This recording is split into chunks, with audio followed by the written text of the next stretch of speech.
ہر روز جو طلوع ہوتا ہے تو ہر جوڑ کا صدقہ. یہ انگلی کا جوڑ ہی اگر لاک ہو جاتا، آج صبح آپ اٹھتے ہو یہ لاک ہے تو کیا ہوتا؟ گھٹنا لاک ہو جاتا، کونی لاک ہو جاتی. صبح کو انسان اٹھے کہ میں بھلا چنگا ہوں. کل یوم تطلع فیہ الشمس، ہر دن جس میں کہ سورج جو ہے طلوع ہوتا ہے اس میں ہر جوڑ پر ایک صدقہ واجب. اس کو شیخ سعدی نے بہت خوبی سے کہا ہے. ہر سانس جب انسان کے اندر جاتا ہے موجب تقویت، تو آکسیجن گئی قوت ملی، اسی کو برن کریں گے انرجی ملے. سانس باہر نکلتا ہے یہ صفائی کا ذریعہ بنتا ہے، کاربن ڈائی آکسائڈ اور بہت سی چیزیں نکل گئی. پس پر ہر نفس 2 شکر واجب، ہر سانس پر 2 مرتبہ شکر کرنا چاہیے. ہر سانس اندر گیا موجب تقویت، باہر بنا موجب تنقیح، لہذا پس بر ہر نفس 2 شکر واجب. تقریباً اسی طرح کا یہ معاملہ ہے. لیکن اب یہ کیسے صدقے ہوں گے؟ اس صدقے ہی کے جیسے کہ پہلے آ چکا ہے اسی کی یہ تعریف میں ہے. تعدل بین اثنین صدقہ، 2 آدمیوں کے درمیان عدل کراؤ، فیصلہ کرا دو عدل کے ساتھ، یہ بھی صدقہ ہے. تعین الرجل فی دابتہ فتحملہ علیہا اور ترفع لہ علیہا متاعہ صدقۃ، اور تم مدد کرو کسی انسان کی اس کی سواری کے معاملے میں کہ اسے اس پر چڑھنے میں مدد دو، یا یہ کہ اس کی کوئی چیز اس کا سامان نیچے سے اٹھا کے پکڑا دو. اونٹ پر سوار ہو گیا ہے اب نیچے سے سامان پکڑا رہے ہیں، یہ بھی صدقہ. بل کلمۃ الطیبۃ صدقۃ، ہر پاک بات جو اپنی زبان سے نکالو گے وہ صدقہ ہے. فلیقل خیرا او لیصمت، بات صحیح کرے اچھی کہے یا خاموش رہے، ہر اچھی بات جو زبان سے نکلتی صدقہ ہے. وبکل خطوۃ تمشیھا الی الصلاۃ صدقۃ، اور ہر قدم جو وہ نماز کے لیے جاتا ہے تو اٹھاتا ہے یہ صدقہ ہے. وتمیت الاذی عن طریق صدقۃ، اور راستے میں سے کوئی اذیت شے کو، یعنی یہ ہے کہ ایک تو یہ کہ آپ اللہ کو پکار ہی نہیں رہے اپنے دیویوں کو، دیوتاؤں کو، اپنے لات کو، عزا کو، منات کو، حبل کو، وہ تو اور دور کی بات ہو گئی. ایک ہے شرک فی الدعاء، اللہ کو بھی پکار رہے ہیں اور کسی اور کو بھی پکار رہے ہیں. اب وہ کوئی اولیاء اللہ بھی ہو سکتے ہیں، کوئی ملائکہ ہو سکتے ہیں، کوئی انبیاء کی ارواح ہو سکتی ہے، کسی کو پکارنا کسی کا بھی ہوگا. دعا لا تدعوا مع اللہ احدا، اور یہ در حقیقت ہم جب ہر رکعت جو ہے نماز کی ایاک نعبد و ایاک نستعین، پروردگار ہم صرف تیری ہی بندگی کرتے ہیں اور کرتے رہیں گے، اور صرف تجھ ہی سے مدد مانگتے ہیں اور مانگتے رہیں گے، یہ ہمارا قول و قرار ہے، یہ ہمارا عہد ہے اللہ کے ساتھ. اس کے خلاف نہ ہو، کسی کو پکارنے کی اجازت نہیں ہے. یہاں ایک باریک نکتہ سمجھ لیجئے. ایک ہے کسی کو پکارنا، کسی سے مدد چاہنا، کسی سے کسی کام کے اندر جو ہے کوئی امداد کی خواہش کرنا، جو کہ ہو دنیاوی جو معمولات ہیں، جو عام ہمارے قواعد ہیں، ظاہری مادی اسباب و وسائل کے درجے میں، وہ شرک نہیں ہے. میں کسی سے کہتا ہوں مجھے ذرا پانی پلا دو، یہ بھی ایک دعا ہے، استمداد ہے، مدد آپ نے مانگی ہے، اس سے اپنی ایک ضرورت پوری کرنے کے لیے کہا ہے. لیکن کیا ہے یہ کہ گھڑا ہے وہاں رکھا ہوا ہے، وہاں پانی ہے، اس میں سے پانی لائے گا مجھے دے دو.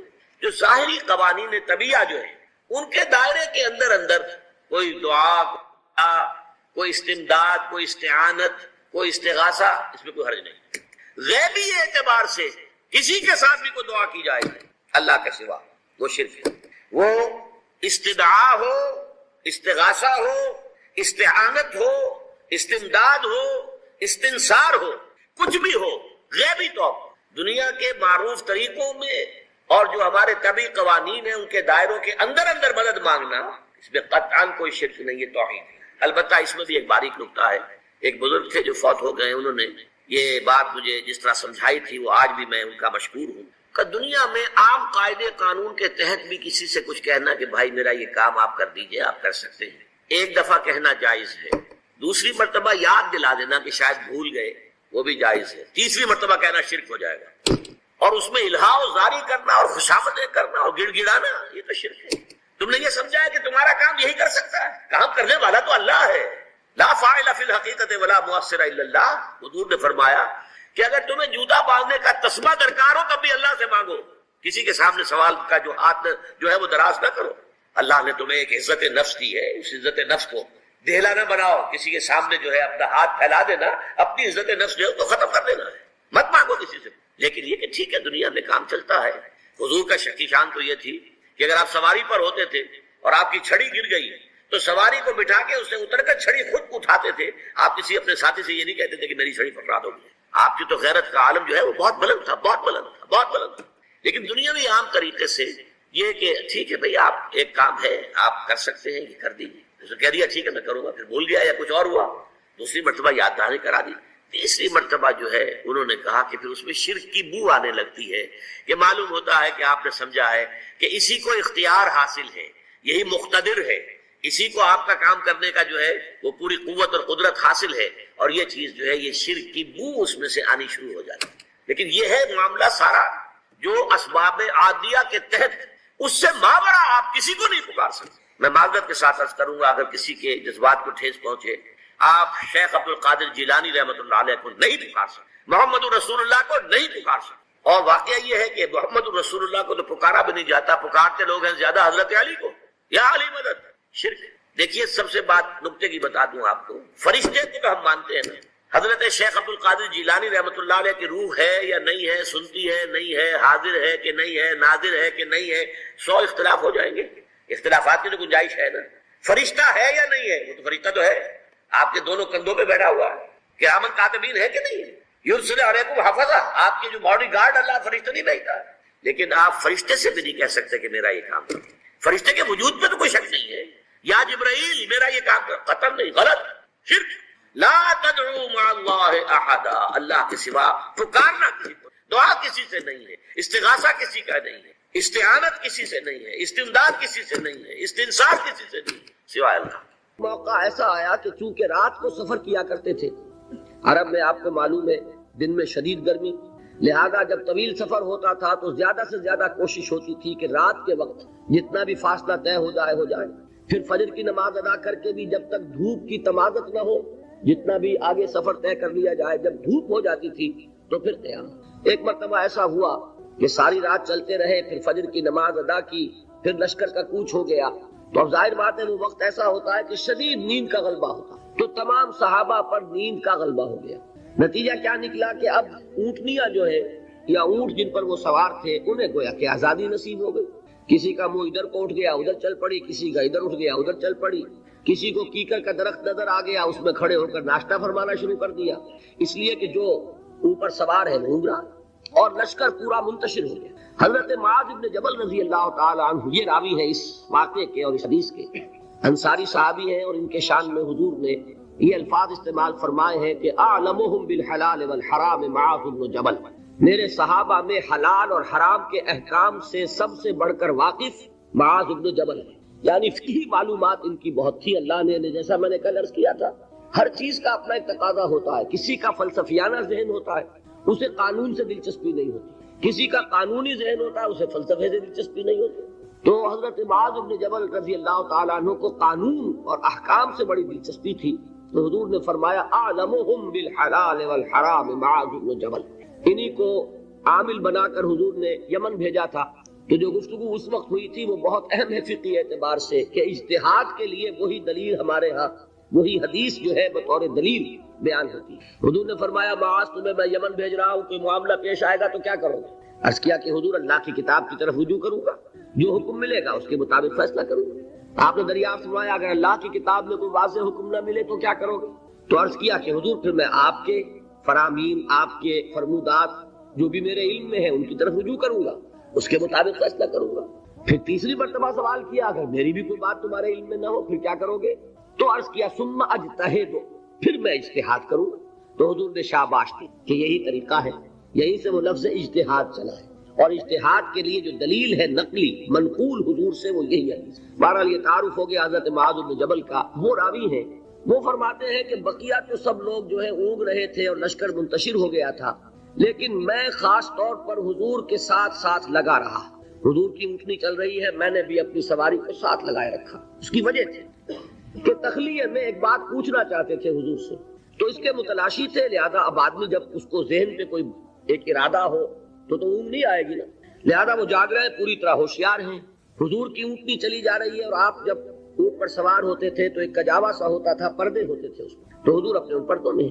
اچانک حضور کی اونٹنی نے ٹھوکر کھائی، اس سے وہ بد کی. ساتھ ہی چونکہ اونٹنی بالکل برابر چل رہی تھی حضرت معاذ کی، وہ بھی بدک گئی. اب یہ جو ایک گڑبڑ ہوئی تو حضور نے اپنے اس ہودج کا پردہ اٹھایا اور چاروں طرف دیکھا تو نظر آیا کہ پورا لشکر منتشر ہو چکا ہے، فارمیشن نہیں ہے اور صرف معاذ ہے قریب. تو آپ نے پکارا یا معاذ. اب انہیں اور کیا چاہیے تھا؟ اسی وقت کے لیے تو یہ سارا انہوں نے اہتمام کیا تھا. انہوں نے عرض کیا لبیک یا رسول اللہ، میں حاضر ہوں اللہ کے رسول۔ حضور نے پھر آواز دی ادنو دونک، اور قریب آ جاؤ۔ قریب ہوئے، ادنو دونک، اور قریب آ جاؤ، یہاں تک کہ الفاظ یہ ہے کہ دونوں اونٹنیاں ایک دوسرے سے مس کرنے لگی، بالکل برابر برابر۔ حضور نے فرمایا معاذ سے رضی اللہ تعالی عنہ کہ میں نہیں سمجھتا تھا کہ لشکر اس طرح منتشر ہو گیا ہوگا اور لوگ مجھ سے اتنے فاصلے پر ہوں گے۔ اب اس کی جو اصل اہمیت ہے اس کو سمجھ لیجئے کہ اس طرح حضور کا تنہا چھوڑ دیا جانا یہ تو بہت خطرناک ہے۔ عام حالات میں بھی کوئی کمانڈر ہو، سپہ سالار ہو، وہ اس طرح اکیلا رہ جائے تو دشمن کو موقع ملے۔ تو حضور نے اس انداز میں فرمایا ما كنت احسب الناس كمكانهم من بعد، میں نہیں سمجھتا تھا کہ اتنے فاصلے پر ہوں گے لوگ۔ تو میں عرض کیا کرتا ہوں یہ موقع ہوتا ہے اگر ہم جیسا کوئی ہوتا تو وہ اپنی خاص خدمت کا ذکر کرتا، دیکھیے حضور، اور دوسرے لوگوں کی تنقید کرتا، لوگوں کو خیال ہی نہیں ہے، توجہ ہی نہیں کرتے، اور میں تو بالکل آپ کے ساتھ لگا ہوا ہوں۔ اس کے برعکس طرز عمل تھا حضرت معاذ کا۔ انہوں نے عرض کیا حضور لوگ رات بھر جاگتے رہے ہیں، اب نیند کا اثر ہو گیا ہے، تو فی اثر الدلجہ، اس کی وجہ سے لوگ اونگ گئے ہیں، تو اونٹنیاں جو ہے آزاد ہو گئی ہیں۔ اب اس کا جواب سنیے، حضور نے بھی وہ تکلف فرما کر اپنے آپ کو سپر ہیومن کی حیثیت سے پیش کرنے کی کوشش کبھی نہیں کی۔ آپ نے فرمایا وَأَنَا كُنْتُ نَاعِسًا، ہاں میں تو خود بھی اونگ رہا تھا صلی اللہ علیہ وسلم۔ یعنی یہ معاملہ جو ہے انہوں نے معذرت پیش کی سب کی طرف سے، حضور نے وہ معذرت بھی قبول کی اور اتنی بڑی بات فرما دیا میں كُنْتُ نَاعِسًا، ہاں بات بالکل ٹھیک ہے، میں خود بھی اونگ رہا۔ اب انہیں جو موقع ملا اور انہیں یہ اندازہ ہو گیا حضور مجھ سے اس وقت بہت خوش ہے کہ میں جاگ کر چوکس ہو کر پوری طرح ساتھ ساتھ چلا آ رہا ہوں، تو اب حضرت معاذ عرض کرتے اذن لی، حضور مجھے اجازت دیجئے ان اسألک عن شیء، کہ میں آپ سے ایک سوال کروں، قد امرضتنی واسقمتنی واحزنتنی، جس نے مجھے نہایت دلگیر کر دیا ہے، غمگین کر دیا ہے، نہایت مجھے مریض کر دیا ہے، یعنی ایک ایسی دھن مجھ پر سوار ہے، میں سوچ سوچ کر بیمار ہو گیا۔ حضور نے فرمایا سل ما شئت، بڑا پیارا انداز ہے یہ، جیسے کبھی آپ بادشاہوں کی کہانیوں میں سنتے ہوں گے، پڑھتے ہوں گے، بادشاہ راضی ہو گیا مانگو کیا مانگتے ہو، تو یہاں تھوڑا سا اس کا انداز ہے سل ما شئت، جو پوچھنا چاہو پوچھو، کھلی چھوٹ ہے۔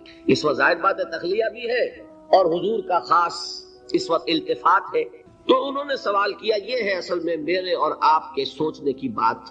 صحابی ہے، صحابہ میں اس درجے کے حامل ہیں کہ حضور نے سپرلیٹو ڈگری استعمال کی ہے خاص اعتبار سے، افعل التفضیل اعلمهم بالحلال والحرام معاذ بن جبل، صحابہ میں حلال اور حرام کے سب سے زیادہ جاننے والے معاذ بن جبل ہیں۔ حضور کے نکاحوں میں ان کا وہ مقام ہے کہ یمن کا گورنر بنا کر بھیجا ہے، لیکن انہیں کیا فکر دامنگیر ہے۔ عرض کرتے ہیں حضور مجھے وہ بات بتا دیجئے، حدثنی بشیء یدخلنی الجنہ ویباعدنی عن النار، حضور مجھے وہ ایک بات بتا دیجئے جو مجھے جنت میں داخل کرا دے، جہنم سے چھٹکارا دے۔ یہ ہے وہ راہ نجات موضوع جس پر یہ ساری گفتگو ہو رہی ہے، اس کی اہمیت کیا ہے۔ انہوں نے یہ نہیں سمجھا کہ ہمارے لیے تو نجات ٹیکن فار گرانٹیڈ ہے، ہمارے لیے تو جنت میں سیٹ ریزرو ہے، ہم محمد کے صحابی ہیں صلی اللہ علیہ وسلم، ہمارے لیے کیا سوال ہے، محاسبہ ہوگا اوروں کا ہوگا، جزا سزا ہوگی اوروں کو ہوگی، نہیں۔ ان صحابی کو یہ فکر دامنگیر ہے، اور کیا الفاظ کہے، قد امرضتنی واسقمتنی واحزنتنی، مجھے تو اس فکر نے بیمار کر دیا، مجھے سخت غمگین بنا دیا۔ مرض اور سقم، سقیم، انی سقیم، یہ معلوم ہوگا آپ کو، بیمار کو کہتے ہیں، اور مرض تو ہے ہی، قد امرضتنی واسقمتنی واحزنتنی۔ اب اس کا جواب حضور نے جو دیا وہ اس وقت اس کے پورے الفاظ مجھے یاد نہیں، لیکن وہ وہی ہے جو سورۃ العصر میں آ رہا ہے ہمارے سامنے، شہادت دو اللہ کے سوا کوئی معبود نہیں اور میں اس کا رسول ہوں، اس پر جم جاؤ اور اللہ کے ساتھ شرک ہرگز نہ کرو، اور اسی پر تمہاری موت واقع ہو جائے، تم جنت میں داخل ہو جاؤ۔ اچھا جواب تو مل گیا، اب شرک کے معنی کیا ہے وہ ایک تقریر مکمل ہوگی، صرف یہ ہے کہ ان الفاظ میں تو یوں سمجھیے نہ کہ مضامین کے دریا ہیں جو کوزے میں بند کیے گئے۔ جو بات اس وقت مجھے بتانی تھی وہ یہ تھی، اس کے بعد اب حضور خود ایک سوال کرتے ہیں، یعنی میں کہا کرتا ہوں کہ اب دریائے سخاوت جوش میں ہے، تم نے جو پوچھا تھا پوچھ لیا، میں نے جواب دے دیا، افلا ادلک یا معاذ، تو اے معاذ کیا میں تمہیں یہ نہ بتاؤں براس ھذا الامر وعمودہ وذروۃ السنام منہ، کہ یہ جو دین ہے ہمارا، اس کی جڑ کیا ہے، اس کا تنا کیا ہے، اس کی چوٹی۔ میں نے عرض کیا تھا نا کہ حضور نے تمثیل اختیار کی کہ دین میں کیا پہلے ہے کیا بعد میں ہے، کس کی حیثیت جڑ کی ہے، کس کی حیثیت تنے کی ہے، کس کی حیثیت چوٹی کی ہے۔ جب تک کہ اس کا فہم حاصل نہیں ہوگا ہو سکتا ہے کہ بنیادی باتیں آپ نظر انداز کر رہے ہو اور ثانوی اور غیر اہم باتوں کو آپ بڑی مضبوطی سے تھام کر بیٹھے ہوئے ہو۔ اسی کو کہا تھا حضرت مسیح علیہ السلام نے یہودی علماء پر تنقید کرتے ہوئے کہ تم مچھر چھانتے رہتے ہو اور سموچے اونٹ نگل جاتے ہو، بڑے بڑے گناہ تو کر رہے ہو اور چھوٹی چھوٹی باتوں کے اوپر دست و گریبان، مناظرے اور جھگڑے۔ یہی حال ہمارا ہے آج۔ سود جیسا گناہ، اس میں پوری قوم ملوث۔ جھگڑا کس پر ہو رہا ہے کہ رفع یدین ہے یا نہیں ہے، ہاتھ یہاں بدیں گے یا یہاں بدیں گے، اس پر تو جھگڑے ہیں۔ من دیگرم تو دیگری، اس پر فرقے بازی، لیکن سود، رشوت، حرام خوری، یہ سب کر رہے ہیں۔ حالانکہ یہ ہے جڑ کی بات، وہ ہے ثانوی بات۔ اسی کو کہا کرتے ہیں کہ اشرفیاں لٹے اور کوئلوں پر مہر۔ کس قدر حماقت ہے، اشرفیوں کی حفاظت نہیں ہو رہی، کوئلوں کی حفاظت ہو رہی ہے۔ یہ کیوں ہوتا ہے؟ سینس آف پروپورشن نہیں رہتا۔ کس چیز کی کیا اہمیت ہے، نسبت و تناسب درست ہے، دین میں جڑ کیا ہے، تنا کیا ہے۔ اب یہ تشریح حضور نے فرمائی اور اس کے لیے تمثیل اختیار فرمائی، وہ کس سے کی ہے؟ وہ درخت کی۔ درخت کی ایک جڑ ہے، درخت اس پر کھڑا ہے، غذا وہاں سے مل رہی ہے، جڑ سوکھ جائے گی، درخت سوکھ جائے گا، پھر تنا ہے، پھر اس کے اوپر چوٹی ہے۔ درخت جو آپ لگاتے ہیں، فرض کیجئے آم کا درخت لگایا تو کیا جڑ کے لیے لگایا یا تنے کے لیے لگایا؟ آپ نے تو درخت لگایا ہے آم کے لیے، آم لگتا ہے چوٹی پر جا کر، لیکن جڑ کے بغیر تنا نہیں، تنے کے بغیر چوٹی نہیں، چوٹی نہ ہو تو آم نہیں۔ اس تمثیل کو ذہن میں رکھیے کہ آپ نے فرمایا افلا ادلک یا معاذ، اے معاذ تم نے جو سوال کیا وہ تو میں نے جواب دے دیا، مزید کیا میں تمہیں یہ نہ بتاؤں کہ بے راس ھذا الامر، اس کی جڑ کیا ہے، وعمودہ، اس کا تنا کیا ہے، اور ضربۃ السلام منہ، اس کی چوٹی کیا ہے۔ حضرت معاذ کو کیا کہنا تھا اس کے جواب میں؟ بے ابی انت و امی یا رسول اللہ فقل، حضور مجھ پر، آپ پر میرے ماں باپ قربان ہو، ضرور فرمائیے، اور کیا چاہیے۔ اب آپ نے فرمایا راس ھذا الامر شہادت ان لا الہ الا اللہ محمد رسول اللہ، کلمہ شہادت اس کی جڑ ہے، وعمودہ، اور اس کا تنا کیا ہے، اقام الصلاۃ و ایتاء الزکاۃ۔ ابھی مجھے ایک صاحب نے بتایا کہ بمبئی میں 2 شادیاں ہوئی ہیں مسلمانوں میں، ایک میں 1.5 کروڑ روپیہ خرچ ہوا، ایک میں 80 لاکھ خرچ ہوا۔ ہم نے وہاں اصلاحی تحریک شروع کی، ضیاء الحق صاحب نے بھی کوشش کی تھی، آرڈیننس پاس کیا تھا، لیکن یہ چیزیں قانون سے نہیں۔ آپ کہیں کہ کسی دعوت میں 50 سے زیادہ مہمان نہیں آئیں گے، وہ 100 آ گئے تو جائز یہ ہوگا، پولیس والوں کو رشوت کا کھاتا کھل گیا، جو یہ پیسے لے جائیے صاحب۔ کبھی کبھی وہ پکی پکائی دیگیں لے جا کے اپنے تھانے میں بیٹھ کے کھاتے تھے، لیکن قانون سے نہیں بدلتا مزاج۔ ہم نے کیا طے کیا؟ دیکھو یہ ہے چٹان کی بنیاد، آپ کو بڑی اونچی بلڈنگ بنانی ہے تو دیکھنا پڑتا ہے چٹان نیچے بنیاد زمین کیسی ہے، تو بنیاد کیا ہے؟ آپ سادگی کرو، سادگی کرو، سادگی کرو، یہ واسطہ بے معنی ہے بالکل، اس لیے کہ غریب کی سادگی کچھ اور ہے، امیر کی سادگی کچھ اور، سادگی کے ایک معنی تو نہیں ہے۔ لہذا کوئی جو ہے راک فاؤنڈیشن وہ تلاش کی جائے، وہ ہم نے کی تلاش۔ جو تقریب حضور سے صحابہ سے ثابت ہے ضرور کرو، ضرور کرو، ضرور کرو، ابو علیہ بالنواجذ، اپنے دانتوں سے پکڑ لو۔ اور جو تقریب ثابت نہیں حضور سے اور صحابہ سے، یقیناً یہ کہیں باہر سے، یا تو ہمارا خاندانی ہم پس منظر جو ہے اکثر تو ہندوؤں سے مسلمان ہوئے، وہ سادات ہو، صدیقی ہو، فاروقی ہو، عثمانی ہو، وہی ہے جو باہر سے آیا تھا، باقی تو اکثریت یہیں سے وہ اپنا ہندوانہ پس منظر لے کر آئے، تو جس کا ثبوت صحابہ کے دور میں نہیں، وہ یقیناً باہر سے آئی ہوئی چیز، اس میں پھر سادگی نہیں ہے، اس میں کمی نہیں، جڑ سے کاٹو۔ اس بنیاد پر ہم نے 5 فیصلے کیے، ذرا سن لیجیے آپ بھی، اگر آپ کوئی سوشل ورک کرنا چاہیں اس کو عام کریں۔ نمبر 1، نکاح مسجد میں، حدیث موجود ہے ترمذی شریف کی روایت، اعلنوا ھذا النکاح وجعلوه فی المساجد، نکاح کا اعلان عام کیا کرو، مسجدوں میں منعقد کیا کرو۔ میں حیران ہوتا ہوں کیوں نہیں علماء کرام نے اس کی طرف توجہ دی۔ حدیث ہے، ہاں میں مانتا ہوں ان کا کہنا یہ ہے کہ یہ یہاں جو امر ہے کہ مسجد میں منعقد کرو، یہ امر وجوب کے لیے نہیں ہے، استحباب کے لیے، مستحب ہے یہ کہ مسجد میں، تو بھائی مستحب کیوں چھوڑ رہے ہو؟ اس لیے چھوڑنا پڑتا ہے، مولوی بیچارے کی حیثیت ہے ہی نہیں معاشرے میں کہ وہ کہے جناب یہاں آئیے میرے پاس، میں نہیں آؤں گا آپ کے گھر نکاح پڑھانے کے لیے۔ وہ اپنا رجسٹر بغل میں دبائے بیٹھا سوکھتا رہتا ہے، وہ تو آنی تھی بارات اثر کے وقت، مغرب بھی جا رہی ہے، آئی نہیں، وہ بیٹھا نہیں۔ پہلے 20-30 روپے ملتے تھے، اب 200, 300, 400، اور کیا۔ میں نے انہیں یاد دلایا، دیکھو شرم کرو، عیسائیوں نے آج تک اپنے چرچ کی اور اپنے پادری کی عزت یہ رکھی ہے کہ شہزادے اور شہزادی کی شادی ہوگی وہ بھی پادری چرچ میں آئے، شہزادے کی شادی ہو رہی ہے تو جو ان کی پارلیمنٹ کے ساتھ ہے چرچ، وہاں شادی، وہاں پردہ نہیں ہے، لڑکا لڑکی دونوں آمنے سامنے کھڑے ہو کر قول و قرار کریں گے۔ ہمارے یہاں پردہ ہے، اس لیے لڑکی کے گھر بھی جائیں گے تو لڑکی تو محفل میں نہیں آئے گی، لڑکی کا ایک وکیل ہوگا، وہ وکیل اجازت لے کر آئے گا، 2 اس کے گواہ ہوں گے، اس کے سامنے اجازت لی گئی، پھر وہ نکاح کو اجازت دیں گے نکاح پڑھا۔ پہلی بات یہ ہو گئی کہ نکاح مسجد۔ نمبر 2، نکاح کے موقع پر کوئی دعوت کام نہیں، کوئی ثابت نہیں، دعوت تعام صرف ایک ہے، وہ ولیمہ ہے، اور اس قدر معقول بات ہے۔ سب باپ اپنے سینوں پر ہاتھ رکھ کر سوچیں اور میری بات سنیں، کیا بیٹی کو گھر سے رخصت کرنے کا وقت جو ہے وہ خوشی کا وقت ہوتا ہے؟ جب بیٹی گھر سے جا رہی ہو، کوئی جانور بھی آپ قربانی کے لیے کوئی مینڈھا کو بکرا لے آئے 8-10 دن پہلے اور بچے مانوس ہو جائے تو وہ جب آپ ذبح کرتے تو پچھاڑے کھاتے کہ نہیں بچے؟ اور یہ لخت جگر ہے، نور چشم ہے، 18 20 22 برس گھر میں رہی ہے، وہ جا رہی ہے، خوشی نہیں ہے وہاں، صرف یہ ہوتا ہے سائی آف ریلیف، ایک ذمہ داری کا بوجھ تھا اللہ نے آج پورا اتروا دیا۔ پھر بھی اندیشہ ہوتا ہے، پتہ نہیں مزاج ملے نہ ملے، نئے ماحول میں جا رہی ہے، وہاں جا کر ایڈجسٹ ہو یا نہ ہو، اندیشے پھر بھی ہوتے ہیں۔ تو ان سے مرغ پلاؤ کھانا اور متنجن کھانا کوئی معقول بات نہیں۔ معقول بات کیا ہے؟ لڑکا اس کا گھر آباد ہو، وہ ولیمہ ہے، اس پر باقاعدہ احادیث اولدو ولو بشاۃ، ولیمہ ضرور کرو چاہے ایک ہی بکری ہو تمہارے پاس، ذبح کرو، کاٹو، کھلاؤ گوشت اپنے دوستوں کو احباب۔ یہاں تک کہا کہ بے طعام الولیمہ، برا کھانا ہے ولیمے کا کہ اس میں غریبوں کو نہیں بلایا جائے۔ ظاہر بات ہے مسلی کھلانے کے لیے تو ولیمہ نہیں ہوتا، اپنے احباب کو دوستوں کو بلایا جائے۔ پھر بھی میں تم سے کہتا ہوں کہ جسے ولیمے کے لیے بلایا جائے وہ اگر نہیں جائے گا تو اللہ اور اس کے رسول کے حکم کی نافرمانی کرے۔ تو جس رسول نے اتنی تفصیل سے حکم دیا ہو ایک دعوت کا، وہ دوسری دعوت میں بھی خیر ہوتا نہ بیان کرے۔ جب نکاح مسجد میں اور کوئی دعوت تعام نہیں تو بارات کا تصور، خلاص بارات کس بلا کا نام؟ قرآن میں تو کوئی ذکر ہی نہیں، عربی میں یہ لفظ ہی نہیں۔ اجتماعی طرفین مسجد میں ہوا، نکاح ہوا، لڑکی کو حضرت فاطمہ کو رضی اللہ تعالی عنہا کچھ خواتین جا کر چھوڑ آئی تھی اس حجرے میں جو ایک انصاری صحابی نے حضرت علی کو دیا تھا، ان کا تو کوئی گھر بھی نہیں، وہ حضرت علی آئے ہوں اور آ کر ودا کرا کے لے کے گئے ہوں۔ چوتھی چیز، جہیز کا کوئی تصور اسلام نہیں، خالص ہندوانہ رسم، خالص ہندوانہ رسم، خالص ہندوانہ رسم۔ ہندوؤں میں کیوں ہے؟ وہ اس لیے ہے، معقول بات ہے کہ لڑکی کا وراثت میں کوئی حصہ ہی نہیں، وہ تو جب گھر سے نکل رہی ہے وہ دے دلا کے رخصت کر دو، دان دہیج یہ خیرات ہے، لڑکی کا حق کوئی نہیں ہے گھر پر۔ اسلام میں تو لڑکی وارث ہے، والد فوت ہوں گے وراثت تقسیم ہوگی، والدہ فوت ہوگی ان کی ہے ملکیت، شادی کے موقع پر کوئی جہیز اسلام میں نہیں۔ اتنگ میں غلطی سے حضرت فاطمہ کے جہیز کو جہیز کہا گیا، وہ جہیز کیا تھا؟ ایک پیسہ بھی حضور کے اپنی جیب سے نہیں تھا۔ اس شادی میں خاص بات کیا تھی کہ دولہا کے ولی بھی حضور ہی ہے، اور کون ہے؟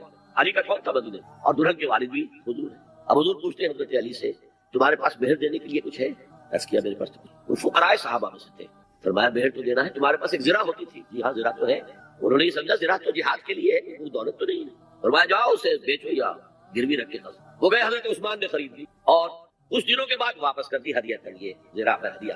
اس وقت اگر کہتے چھوڑو علی، کہاں تو لو میں پیسے دے دیتا ہوں تو ان کی طبیعت پر بار ہو، اس پیسے سے حضور نے کچھ پیسے گھر بھیجے اندر، دلہن کو ذرا تیار کر، اور کچھ پیسوں سے وہ ایک گدا جس میں کھجور کی کھال بھری ہوئی تھی اور 2 تکیے جس میں کھجور کی کھال بھری ہوئی، ایک مشکیزہ کنویں سے پانی تو لانا ہی ہے نا، ایک چکی جو ہو یا گیہوں ہو پیسنا تو ہے نا، کوئی 1-2 برتن اور اللہ اللہ خیر صلی اللہ، یہ تھا جسے جہیز کہتے ہیں، جس میں ایک پیسہ بھی حضور کا شامل نہیں، وہ حضرت فاطمہ کا مہر تھا جسے بنایا۔ ورنہ مدینے ہی میں دوسری آپ کی صاحبزادی کا نکاح حضرت عثمان سے بھی ہوا، کہیں ذکر ہے جہیز کا؟ حضرت عثمان کا گھر بھرا ہوا، ہر چیزیں موجود، جہیز کا تذکرہ نہیں۔ بہرحال یہ شادی کو آسان کرو، زنا کو مشکل بناؤ۔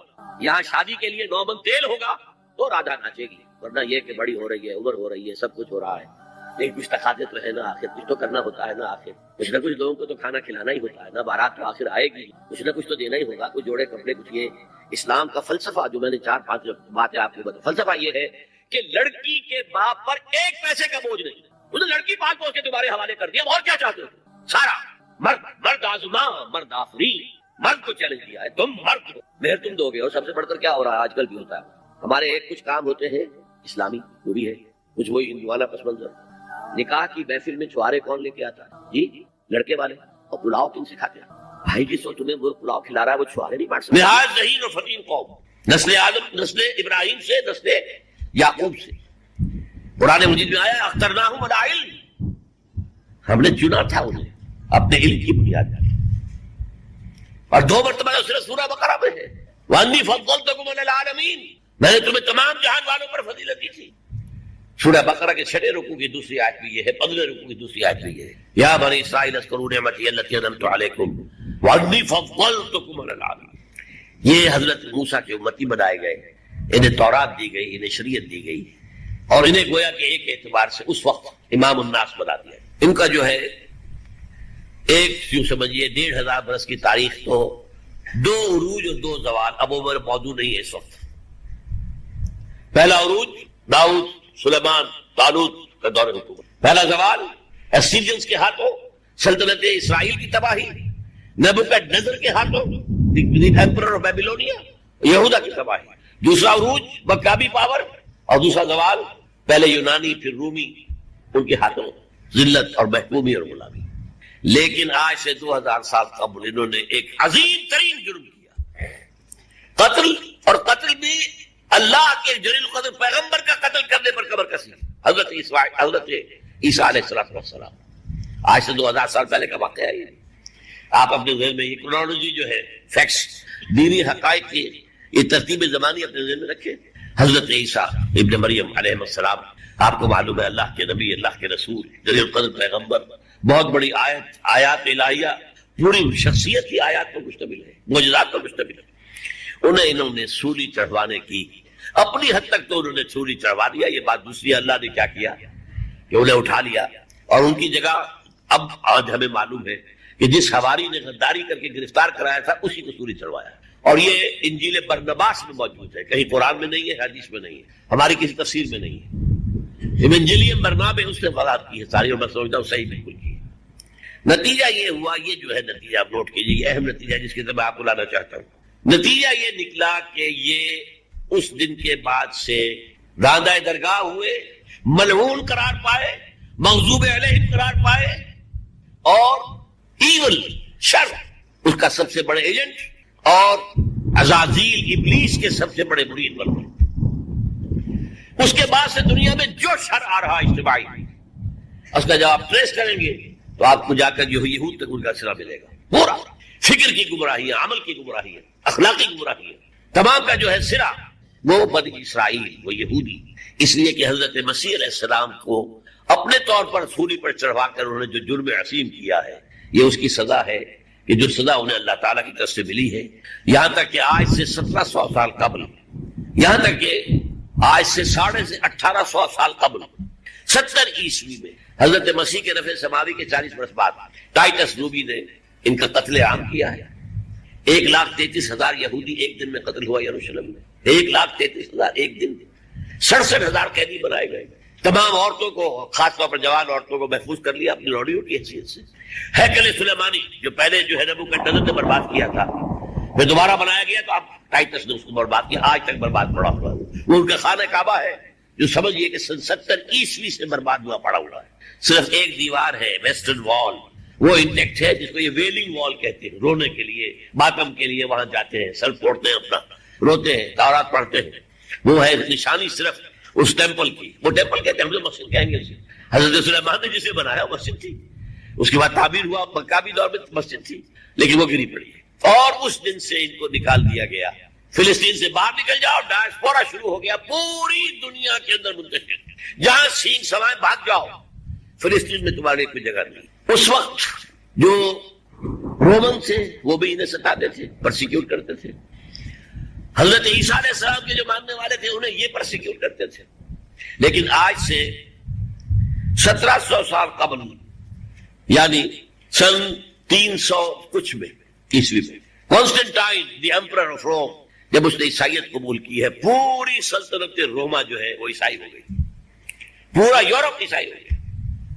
اس کے بعد سے ان کے اوپر جو بار پڑنی شروع ہوئی ہے، most persecuted people on the surface of the earth, خاص طور پر یورپ میں، دی کرسچن یورپ، انتہائی ان سے نفرت، شہروں میں داخلے کی پابندی، باہر رہو گھیٹوز کے اندر، شہر میں آنے کے لیے جیسے کہ کبھی 2 گھنٹے کے لیے کھول دیا جائے، وہی لگا ہوا ہے وہ کیا آپ اسے کہتے ہیں۔ ظاہر بات ہے کہ اگر کوئی بہت بڑا اقدام ہو جاتا ہے اپنے خلاف، اور اگر واقعتاً مسجد اقصی اور مسجد الصخرہ گرا دیے جاتے ہیں، جو طوفان اٹھے گا عالم میں، یہ حسنی مبارک ہو یا شاہ خالد ہو یا کوئی اور ہو، یہ نہیں روک سکتے طوفان کو۔ نوجوان خون اٹھے، غیرت اور جو بھی حمیت ہے، مسلمان ان پڑھ سے ان پڑھ اور بالکل بے دین، وہ بھی مسجد کی حرمت پر کٹ مرنے کو تیار ہو جاتا ہے۔ مسجد تو بنا دی شب بھر میں ایمان کی حرارت والوں نے، من اپنا پرانا پاپی ہے، برسوں میں نمازی بن، وہ چاہے کانپور کی مسجد سے مسلمانوں نے جانے دی، چاہے وہ شہید گنج کی مسجد مسلمانوں نے جانے دی، چاہے نماز نہ پڑھتے ہو، لیکن یہ جو حرمت اور یہ جو حمیت، یہ غیرت ہے، اس سے جو طوفان اٹھے گا یہ ہوگا اس ملحمۃ العظمی، اسی طرف پہ کتاب الملاحم سے احادیث کے حوالے سے کہ جن جنگوں کا حوالہ دیا حضور نے، پیشن گوئی کی ہے، اس کا نقطہ آغاز تھا خلیجی جنگ۔ صدام حسین نے اسے کہا تھا یہ مدر آف وارز ہے، ام المحارب، یہ ایک جنگ، اس کا نقشہ بھی حدیث پیشن گوئی موجود، اس وقت بھی ہم نے شائع کی۔ لیکن اس میں جو جنگ اب ہونے والی وہ الملحمۃ، ملحمہ کسے کہتے ہیں؟ لحم، گوشت کو، اور قصائی کی دکان کو عربی میں ملحم کہتے ہیں، جہاں گوشت کے ٹکڑے کیے جاتے ہیں۔ آج کل مشینوں سے ہوتے ہیں، اب جو ہے وہ ہاتھ سے، لیکن ٹکڑے ہو رہے ہوتے ہیں، جسموں کے چیتڑے اڑ رہے ہوتے ہیں۔ ملحمہ، یہی لفظ استعمال کیا تھا حضرت سعد بن عبادہ نے رضی اللہ تعالی عنہ یوم فتح مکہ، ان کے دل میں تھا کہ اب ہم انتقام لیں گے ان عربوں ان قریش سے. الیوم یوم الملحمہ، الیوم یوم الملحمہ، یہ کہتے ہوئے جا رہے تھے. ایک خاص کیفیت، آج ہے گوشت کے ٹکڑے اڑانے کا دن. حضور سے کہا کسی نے جا کر کے صاحب تو یہ کہہ رہے ہیں الیوم یوم الملحمہ، الیوم یوم الملحمہ. حضور نے فرمایا نہیں، ان سے کہو جا کر الیوم یوم المرحمہ، الیوم یوم المرحمہ، آج رحمت کا دن ہے، آج تو میں ان سب کو معاف کروں گا. لا تثریب علیکم اليوم، میں تم سے وہی بات کہہ رہا ہوں جو میرے بھائی یوسف نے اپنے بھائیوں سے. اذهبوا فانتم الطلقاء جاءتم سبع آزاد. وہ ملحمہ ہے جس کو کہ حضور نے حضرت معاذ بن جبل رضی اللہ تعالیٰ عنہ سے روایت ہے، اس میں سے جو ابو داؤد میں روایت آئی ہے اس میں الملحمۃ العظمی، عظمی مؤنث ہے اعظم کا. آپ کہتے ہیں جنگ عظیم اول، جنگ عظیم دوم. عظیم کا باب ہو گیا اعظم، سب سے بڑا، اور اس کا مؤنث ہے سب سے بڑی، عظمی. الملحمۃ العظمی، سب سے بڑی لڑائی. میرے نزدیک یہ وار کے معنی میں بیٹل، انگریزی میں یہ دو لفظ علیحدہ ہے، وار بیٹل. وار سالوں کو محیط ہوتی ہے، بیٹل کسی ایک خاص جگہ پر جو لڑائی ہوتی. حضور کے اور قریش کے درمیان 6 سالہ وار تھی، جنگ تھی. لیکن battle of Uhud, battle of Badr, یہ بیٹل لڑائیاں. تو عظیم ترین جنگ شاید اس اعتبار سے نہ ہو جیسے کہ ورلڈ وار 1 اور ورلڈ وار 2، یعنی اس کی وسعت کا اتنا معاملہ نہیں اور طوالت کا نہیں. لیکن جو لڑائی جو ہے بیٹل، جس کو کہ یہ لوگ، یا کیونکہ میں نے کہا تھا شروع کہ سرما ہے میری آنکھ کا خاک حجاز و ہول قدس، نیو ٹیسٹمنٹ کی آخری کتاب ہے the book of revelation, revelation of saint John. اس میں آرمگیڈون کہا گیا ہے. ہر مجدون، یہ عبرانی لفظ ہے، ہر کہتے ہیں اونچی جگہ کو، سطح مرتفع. مجدون میگیڈو، میگیڈو ایک وادی ہے، مرتفع، وادی مرتفع. یہ ہے واقع لبنان، اسرائیل اور شام کے درمیان جو ٹکڑا، جو ٹرائنگل ہے، یہ ہے. یہاں پر بڑی جنگ لڑی جائے گی اور یہ جنگ صلیب ہوگی، جو کہا ہے بش نے کہ جنگ صلیب. سیکنڈ ملینیم شروع ہوئی تھی تو پہلی صلیبی جنگ ہوئی تھی. تھرڈ ملینیم شروع ہوا ہے، یہ سیکنڈ کروسیڈ ہے. اور میں اس مرتبہ امریکہ گیا تھا تو پہلی مرتبہ مجھے وہاں ایک رسالہ ملا، ٹرمپٹ. یہ امریکہ کے جو بہت ایکسٹریمسٹ قسم کے پروٹیسٹنٹس ہیں، یہ ان کا رسالہ، اور ان کے بارے میں اب کہا جا رہا ہے وہ کرسچین زائنسٹ. آپ شاید پہلی مرتبہ یہ لفظ زائنسٹ تو ہم سمجھتے ہیں یہودیوں کو، کرسچین زائنسٹ وہ ہیں جو ہے تو عیسائی پروٹیسٹنٹس ہیں، لیکن اسرائیل کے وہ حمایتی یہودیوں سے بڑھ کر ہیں. یہ میری کسی پہلی تقریر میں شاید بہت سے حضرات کو یاد آ جائے، میں نے کہا تھا 4 سال پہلے ہمارا تنظیم اسلامی کا ایک کنونشن ہوا تھا ہوسٹن میں، امریکہ کا جنوبی علاقے کا شہر. ایک سیشن اس میں ہم نے رکھا تھا انٹرفیتھ، ایک عیسائی کو بلایا تھا، ایک یہودی بہت بڑا وہاں کا عالم ہے اس کو بلایا. اس یہودی عالم نے ڈاکٹر وشوگراڈ، جو وہاں کی یونیورسٹی میں پروفیسر ایمیریٹس ہے، اس نے کہا تھا کہ یہ اسرائیل کی تو سپورٹ کر رہے ہیں عیسائی، ہم تو نہیں کر رہے. جو پریکٹسنگ یہودی ہے وہ زیادہ اسرائیل کے حق میں نہیں تھے. یہ تو سن 67 کے بعد انہوں نے اسرائیل کو، وہ تو منتظر تھے کہ ہمارا مسیحا آئے گا تو اس کی قیادت میں جنگ کرے، جیسے شیعہ منتظر تھے کہ مہدی موعود آئیں گے تو پھر ہم کچھ. وہ امام خمینی نے کہا بھائی جب وہ موعود آئیں گے آ جائیں گے، لیکن ہم کچھ راستہ کے لیے. زائنسٹ نے آگے بڑھ کر ریاست قائم کر، اور جب یروشلم پر بھی پورا قبضہ کر لیا تب جو ہے در حقیقت مذہبی یہودی جو ہے پھر انہوں نے اپنایا ہے، اون کیا ہے.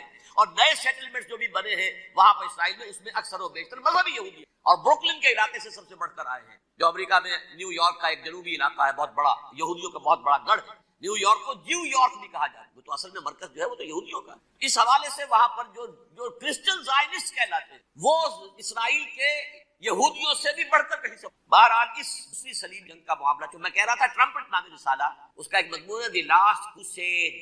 اب یہ آخری کروسیڈ ہے جو شروع ہونے والا ہے. میں تو حیران ہوں کس قدر کھل کے وہ باتیں کرتے ہیں. رومن کیتھولکس کو وہ کہتے ہیں کہ یہ شیطان ہے، یہ پوپ شیطان ہے، یہ یورپ کو اس نے جمع کیا ہے کرسچینٹی کی بنیاد پر، اور اس میں زیادہ تر کیتھولکس ہیں. آپ کو معلوم ہے برطانیہ بڑی مشکل سے شامل ہوا ان کے، اس لیے کہ وہ پروٹیسٹنٹ کا سردار تھا، ابھی پوری طرح نہیں ہے. یورپ جو ہے وہ رومن امپائر دوبارہ یہ کھڑی کر رہا ہے، اور در حقیقت یہ جو ہے یہودیوں سے بھی چھیننا چاہتے ہیں اسرائیل کو اور فلسطین کو اور مسلمانوں سے بھی، اور یہ وہی کروسیڈ جو تھے اربن ثانی کے اس کی تیاری کر، تاکہ وہاں پر عیسائی حکومت قائم ہو جائے، کیتھولکس کی، پوپ کی حکومت قائم ہو جائے، جیسے ایسٹ تیمور میں کر دی. ایسٹ تیمور میں کون سی حکومت بنی؟ رومن کیتھولک اسرائیل میں بنے، تاکہ یہ سارے مقامات مقدسہ جہاں اسرائیل پیدا ہوئے، بیت حضرت مسیح پیدا ہوا، بیت الحم کہاں ہے؟ وہی ہے کہ نہیں؟ جہاں سے ریزریکشن ہوا ان کے خیال میں وہ کہاں ہے؟ وہیں پر ہے کہ نہیں؟ بڑے بڑے گرجے ان کے وہی ہے. تو اس اعتبار سے ان کا کہنا یہ ہے یہ لاسٹ کروسیڈ کی تیاری ہو، یہ کیفور، اور ان کا کہنا یہ ہے کہ یہ پوری طاقت نیٹو کی. یہ پہلے جرمنی سے لائی گئی بوسنی، انہوں نے خود وہاں جنگ کروائی، انہوں نے خود وہاں پر ایتھنک کلینسنگ کروائی، پھر خود مصالحت کے لیے آ گئے، پھر کوسوو میں انہوں نے خود آگ بھڑکائی. یہ میں نہیں کہہ رہا، یہ وہ ٹرمپٹ رسالہ امریکہ سے چھپنے والا پروٹیسٹنٹس کا رسالہ ہے جو کہہ رہا ہے. پھر انہوں نے کوسوو کے اندر کروایا، اور پھر وہ وہاں پر پیس فورس کی حیثیت سے آ گئے. اب وہ میسیڈونیا میں کروا رہے ہیں اور وہاں داخل ہو گئے ہیں. اگلا قدم ان کا سائپرس ہوگا، سائپرس میں ترکوں کو اور وہ گریکس کو لڑائیں گے اور وہاں آ جائیں گے، وہاں سے ایک چھلانگ لگائیں گے، اور یہ وہاں پر ایک رومن امپائر، اپنی پرانی رومن امپائر کی طرح کی رومن کیتھولک ریاست قائم کرنا، تو وہاں امریکہ کے عیسائیوں میں بھی کوئی ایک طبقہ نہیں، کیتھولکس بھی ہے، کیتھولکس زیادہ نہیں ہے ہمدرد، لیکن اب تابع ہو چکے۔ اسحاق رابین نے جب یہ پیس ٹاک شروع کی، آپ کو یاد ہوگا شاید کہ جب وہ آیا تھا واشنگٹن سے واپس فلسطین اسرائیل، تو پہلے روم میں رکا فار این آڈینس پوپ، اور پوپ کو اس نے ایک مرتبان سا پیش کیا تھا حضرت سلیمان علیہ السلام کے زمانے کا، اور کہا تھا دیکھیے 3000 برس تک ہم نے اس کی حفاظت کی ہے، اب یہ میں آپ کے حوالے کر۔ اس کے بعد سے پوپ جو ہے بالکل رام ہو گیا، اور وہ عیسائیوں کے ساتھ اور یہودیوں کے ساتھ ان کا پورا معاہدہ۔ اب پورا عیسائی ورلڈ جو ہے ویسے تو وہ یہود، البتہ ان کے اندر بھی جھگڑے ہیں، جو وہاں پر وائٹ کرسچن ملیشیاز ہیں وہ ایکسٹریمسٹ ہیں کیتھولکس، ان کے نزدیک دشمن نمبر 1 یہودی، دشمن نمبر 2 مسلمان، دشمن نمبر 3 جو یورپ میں کالے ہیں افرو امریکن، چاہے وہ عیسائی ہو گئے ہوں کوئی بھی ہو، یہ 3 دشمن ہیں جن سے انہوں نے کلینز کرنا ہے، صاف کرنا ہے ان کے خیال کے مطابق امریکہ کی سوسائٹی، اولا یہود، پھر مسلمان، اور پھر یہ جو کالے۔ لیکن دوسری طرف پروٹیسٹنٹس کے اندر ایکسٹریمسٹ وہ ہیں جنہیں کہا جا رہا ہے یہ کرسچین زائنسٹ ہیں، یہ اسرائیل کے اسرائیل سے بڑھ کر سپورٹر۔ بہرحال یہ اب جنگ ہوگی، اس کا نتیجہ کیا نکلے گا یہ تو اللہ ہی جانتا ہے۔ اب میں آخری بات کی طرف آ رہا ہوں، آخری نتیجہ تو کچھ اپس اینڈ ڈاؤنز آئیں گے، تلک الایام نداولها بین الناس، آخری نتیجہ ڈراپ سین وہ یہ ہوگا کہ اللہ کے دین کا بول بالا ہوگا، اور پوری دنیا پر محمد کے لائے ہوئے صلی اللہ علیہ وسلم قائم ہے، وہ گویا قیامت کی، اس کے بعد بس قیامت ہے، کیونکہ مقصد کائنات، تخلیق کائنات پورا ہو جائے، پوری مخلوقات کے مقصد تخلیق، کلائمیکس آف کریشن محمد الرسول اللہ صلی اللہ علیہ وسلم، دین کی تکمیل محمد الرسول اللہ صلی اللہ علیہ وسلم، اور اس خلافت عرضی کے لیے جو حضرت آدم کو خلافت دی، جب اس میں وہ خلافت پوری دنیا پر قائم ہو جائے گی، اس کا مقصد and that will be the beginning of the end، اس کے بعد کیا آخری، اس سے پہلے سزائیں ہمیں بھی مل، اور یہاں میں کانٹے کی بات جو چھوڑ گیا تھا اس کو بیان کر دوں، اللہ نے اس مغضوب علیہم قوم کو، اس ملعون قوم کو کیوں اب تک چھوٹ، میں بتا چکا ہوں یہ بڑے عذاب کے مستحق ہو چکے تھے حضرت عیسیٰ علیہ السلام کو، چھوٹ دی ہے ابھی تک ہے، بلکہ ایک مرتبہ ابھارا ہے، 1900 برس کے بعد ابھرے ہیں یہ، بالفور ڈیکلیریشن 1917 سن 70 عیسوی کے بعد، تقریباً 1850 برس تو ہے، پھر creation of Israel 1948، 1967 extension of Israel, یروشلم پر قبضہ، یہ سارا جو ہے کیوں اللہ تعالیٰ اس خیر امت محمد صلی اللہ علیہ وسلم، اس کے بہترین حصے کو سزا ان ملعونوں کے ہاتھوں میں، کیوں؟ جو جرم انہوں نے کیا تھا وہی، انہوں نے اللہ کی کتاب کو پیچھے پھینکا، نبذ فریق من الذین اوتوا الکتاب کتاب اللہ وراء ظہورہم، ہم نے اپنی پیٹھوں کے پیچھے پھینکا کہ کولونیل رول سے آزاد ہوئے، کہیں اسلامی قانون نافذ، کہیں اسلامی نظام قائم، تو جو جرم ان کا تھا وہ ہمارا ہے، اور ہم خیر امت ہیں، اور ہمارے میں سے خیر ترین عرب ہیں، ان پر اللہ کا فضل، ان کی مادری زبان میں اللہ کی کتاب موجود، پھر انہوں نے اللہ کے دین کو اپنی، جو ملک آزاد ہوا کولونیل رول سے، یا اس نے قبلہ کر لیا اپنا ماسکو کی طرف، یا کر لیا واشنگٹن، کسی نے مکے کو قبلہ بنایا، یہ بدترین سا ہے، ویل للعرب من شر قد اقترب، اور ترمذی یہاں تک روایت ہے من اقتراب الساعۃ ہلاک العرب، قیامت کے قرب کی ایک نشانی یہ کہ عرب ہلاک ہو۔ ایک حدیث میں الفاظ آتے ہیں، حضور نے جب کہا یہ ہوگا یہ ہوگا یہ ہوگا یہ بربادی آئے گی، تو کسی زوجہ محترمہ نام میں بھول رہا ہوں، انہوں نے پوچھا کہ عرب، اس فرمایا العرب یوم، آخری خاتمہ ہونا ہے یہود کا حضرت علیہ السلام کے ہاتھوں، وہ عذاب جو 2000 برس تک ان سے چلا رہا وہ آئے گا، اور ان کے رسول ہی کے ہاتھ میں آئے گا، لیکن اس سے پہلے مسلمانوں کے عذاب آ رہا، ہولوکاسٹ کے جیسا عذاب آ رہا۔ البتہ ہم پاکستانی یوں سمجھ لیجئے کہ وہ تو خبریں موجود ہیں احادیث میں، وہاں تو جو ہونا ہے، اتنے انسان مریں گے، اتنے انسان مریں گے کہ ایک پرندہ جو ہے اڑتا چلا جائے گا، وہ نہیں چاہے گا کہ نیچے اترے تو کسی لاش پر اترے، اسے جگہ نہیں ملے گی زمین خالی کہ کہیں اتر سکے، تھک ہار کر گرے گا، مرے گا لاش کے اوپر۔ یہ الفاظ الملحمۃ العظمیٰ، الملحمۃ، یہ لاسٹ کروسیڈ، ٹرمپٹ اخبار نے، میں اس کا فوٹو اسٹیٹ بھی کبھی آپ کو دکھا دوں، ویسے میرے ساتھ ہے وہ رسالہ ٹرمپ، دی لاسٹ کروسیڈ، وہ الملحمۃ العظمیٰ اور کبریٰ جو ہے وہ آنے والا، ابن ماجہ میں کبریٰ کہا ہے، اکبر کا مؤنث کبریٰ، ملحمہ کبریٰ سب سے بڑی جنگ، اور ملحمہ عظمیٰ سب سے عظیم، یہ ہوگی اور بہت جلد۔ اب آخری بات یہ عرض کر رہا ہوں، کرے کیا؟ کچھ کرے بھی۔ پہلا کام تو یہ ہے کہ اصل زندگی آخرت، دنیا میں تباہی بربادی آ بھی جائے، آخرت بچ جائے، پہلا کام یہ ہے کہ ہر شخص توبہ کرے، لیکن توبہ نصوح، توبہ کی تصویر آیہ کریمہ کا ختم نہیں، لاکھ مرتبہ لا الہ الا انت سبحانک، توبہ یہ ہے اپنی معاش کے اندر جھانکیے، اپنی معاشرت میں جھانکیے، جہاں جہاں اسلام کے خلاف کچھ نظر آئے پھینک دیجیے، نکال کر کاٹ، بے پردگی ہے نکالیے، آپ کی کمائی میں کوئی حرام کا عنصر ہے ختم کیجیے، توبہ کیجیے، ابھی کی عملی، فرائض کی ادائیگی میں کوتاہی ہو رہی ہے ابھی شروع کیجیے، اللہ کے دین کے غلبے کے لیے جدوجہد، ان صلاتی و نسکی و محیایا و مماتی للہ رب العالمین لا شریک لہ وبذلک امرت وانا اول المسلمین، بڑی ہے، اگر میرے اور آپ کے کیے کچھ تب بھی کم سے میری اور آپ کی آخرت تو بن جائے، عاقبت تو بن جائے۔ اخروی عذاب سب سے بڑا عذاب، دائمی عذاب، اس سے دوسرا کام ہے اجتماعی توبہ۔ اجتماعی توبہ کیسے ہوگی؟ یہ سلطنت خدا داد پاکستان جو اللہ نے عطا کی، اس میں اسلام کا نظام قائم اور اسلام کی شریعت نافذ، اس کے لیے جد و جہد تن من دھن کے ساتھ لگ جاتا ہے، منظم جماعت بنا کر۔ اول تو تمام جماعتیں ایک متحدہ محاذ بنائیں اور آ جائیں میدان کے، وہ صرف طالبان کی حمایت نہیں، اس ملک میں اللہ کے دین کو قائم کرنے کے لیے۔ فرماتے ہیں قال رسول اللہ صلی اللہ علیہ وسلم کل سلامہ من الناس علیہ صدقۃ کل یوم تطلع فیہ الشمس۔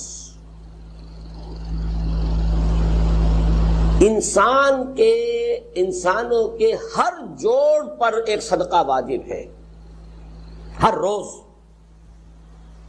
جو طلوع ہوتا ہے تو ہر جوڑ کا صدقہ۔ یہ انگلی کا جوڑ ہی اگر لاک ہو جاتا، آج صبح آپ اٹھتے ہو یہ لاک ہے تو کیا ہوتا؟ گھٹنا لاک ہو جاتا، کونی لاک ہو جاتی۔ صبح کو انسان اٹھے کہ میں بھلا چنگا ہوں، کل یوم تطلع فیہ الشمس، ہر دن جس میں کہ سورج جو ہے طلوع ہوتا ہے، اس میں ہر جوڑ پر ایک صدقہ واجب۔ اس کو شیخ سعدی نے بہت عمدگی سے کہا ہے، ہر سانس جب انسان کے اندر جاتا ہے موجب تقویت ہوتا ہے، آکسیجن گئی قوت ملی، اسی کو برن کریں گے انرجی ملے گی۔ سانس باہر نکلتا ہے یہ صفائی کا ذریعہ بنتا ہے، کاربن ڈائی آکسائڈ اور بہت سی چیزیں نکل گئی۔ بس بر ہر نفس 2 شکر واجب، بس ہر سانس پر 2 مرتبہ شکر کرنا چاہیے۔ ہر سانس اندر گیا موجب تقویت، باہر بنا موجب تنقیح، لہذا پس بر ہر نفس 2 شکر واجب ہے۔ تقریباً اسی طرح کا یہ معاملہ ہے۔ لیکن اب یہ کیسے صدقے ہوں گے؟ اس صدقے ہی کے جیسے کہ پہلے آ چکا ہے، اسی کی یہ تعریف میں ہے۔ تعدل بین اثنین صدقۃ، 2 آدمیوں کے درمیان عدل کراؤ، فیصلہ کرا دو عدل کے ساتھ، یہ بھی صدقہ ہے۔ تعین الرجل فی دابتہ فتحملہ علیہا اور ترفع لہ علیہا متاعہ صدقۃ، اور تم مدد کرو کسی انسان کی اس کی سواری کے معاملے میں کہ اسے اس پر چڑھنے میں مدد دو، یا یہ کہ اس کی کوئی چیز، اس کا سامان نیچے سے اٹھا کے پکڑا دو، اونٹ پر سوار ہو گیا ہے اب نیچے سے سامان پکڑا رہے ہیں، یہ بھی صدقہ ہے۔ والکلمۃ الطیبۃ صدقۃ، ہر پاک بات جو اپنی زبان سے نکالو گے وہ صدقہ ہے۔ فلیقل خیرا او لیصمت، بات صحیح کرے، اچھی کہے یا خاموش رہے، ہر اچھی بات جو زبان سے نکلتی صدقہ ہے۔ وبکل خطوۃ تمشیھا الی الصلاۃ صدقۃ، اور ہر قدم جو وہ نماز کے لیے جاتا ہے تو اٹھاتا ہے یہ صدقہ ہے۔ وتمیت الاذی عن الطریق صدقۃ، اور راستے میں سے کوئی اذیت شے کو، اذیت بخش چیز کو دور کرتا ہے، کہیں روڑا پڑا ہوا ہے، کہیں کچھ اور ہے، کوئی ٹھوکر کھا جائے گا، ہو سکتا ہے کوئی اندھا گزرے، اس کے لیے کوئی مصیبت ہو جائے، اس کو اگر ہٹاتے ہوئے چلے گا، یہ بھی صدقہ۔